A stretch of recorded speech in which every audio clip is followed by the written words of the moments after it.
All right, let's bring in Alex Conant. He's a CBSN political contributor and the former communications director for Senator Marco Rubio. Good to see you, Alex. Yeah, good morning. Let's begin with North Korea. Does it seem like the president and the Secretary of State are on the same page when it comes to their rhetoric surrounding this threat?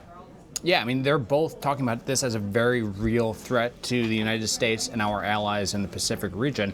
And so they're both increasing the rhetoric. And obviously, President Trump, as you just played, is talking about the potential for war.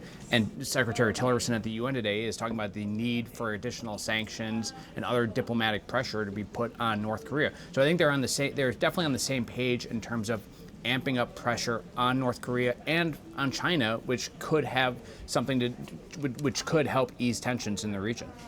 You used to work for Marco Rubio, as we mentioned, and he was in that North Korean briefing at the White House earlier this week. What's the reaction been from lawmakers on Capitol Hill to the Trump administration's handling of this North Korea situation?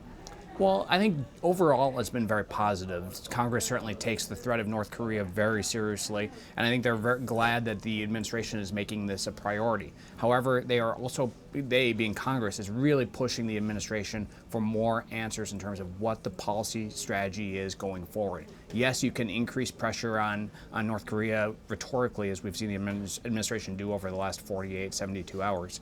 But if that doesn't work, what is the next steps? And the administration really hasn't laid out their long-term strategy for dealing with North Korea beyond increasing diplomatic pressure in the region and moving some assets into the area. You saw they have a nuclear submarine in the area now. They're sending an aircraft carrier there. There's more missile defense going into South Korea. But beyond that, if the diplomatic pressure doesn't work on North Korea, what are the other options that the administration is considering? They have not been very clear on that to date. Let's turn to some pressing domestic issues, Alex, and the stopgap spending measure to keep the government funded past midnight. It just passed the House. What do you make of how all this unfolded? Well, I think the administration went into these budget negotiations hoping that they could get a win. Obviously, tomorrow is the 100th day of President Trump's presidency, and he has yet to have a major legislative win. And I think that they were trying to get one here at the 11th hour by using these budget negotiations. And so you saw a little bit of hardball tactics from the administration earlier this week.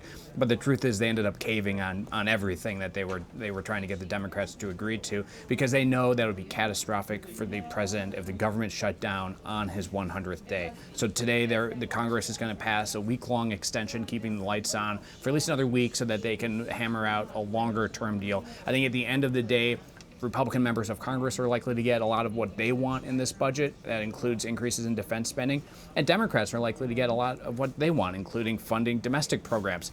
The president and the White House are unlikely to get much of what they want, simply because they don't have a lot of leverage going into these negotiations. They know that the Congress knows that the administration has to keep the government open, or the president's going to get blamed for it. Right, and one of the things the president kind of wanted, but backtracked on that, was a new health care legislation. So we're following the latest developments on the health care front. And yesterday, House leaders put off a vote on a revised health care plan because they didn't have enough support. So what needs to happen in order for health care reform to actually occur?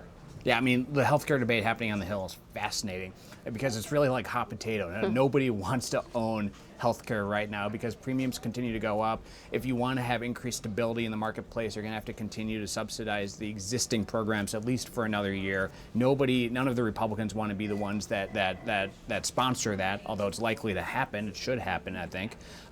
And so it's sort of a hot potato. At first, the conservatives were blocking it. Now the moderates are blocking it.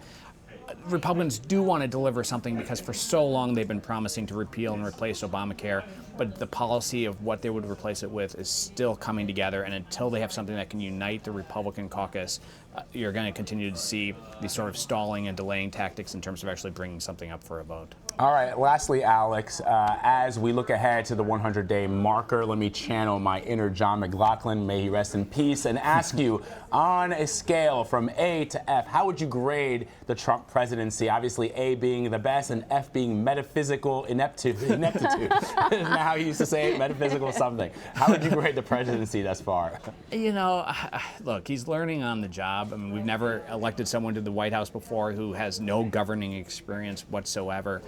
So this is all new to him, and frankly, it's new to most of his senior staff. Very few of his senior staffers have ever worked in the government before. So I think you see a lot of learning on the job.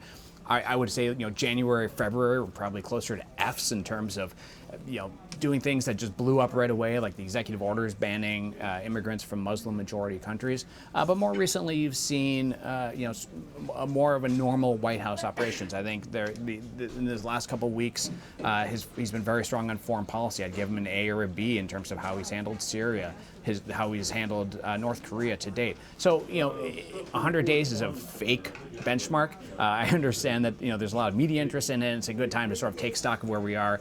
I think with this president in particular, it's an even more meaningless benchmark because he is so new to the job, and we really don't know what sort of president he's going to be yet. I think it's probably what a lot of his supporters, a lot of the people Absolutely. that voted for him are also thinking as well. I know his approval rating is pretty low, but not amongst the people who voted for him. They're still pretty pleased with what they see. That's right. I mean, you look at the numbers. If you were a Trump Republican, you're still a Trump Republican. And if you didn't like Donald Trump on Election Day, you don't like Donald Trump right now. The country remains very divided, but Trump is hanging on to his base. And as long as he hangs on to his base, he's going to be in decent shape politically. All right, Alex Conant, thank you very much. We appreciate your insight. Thank you.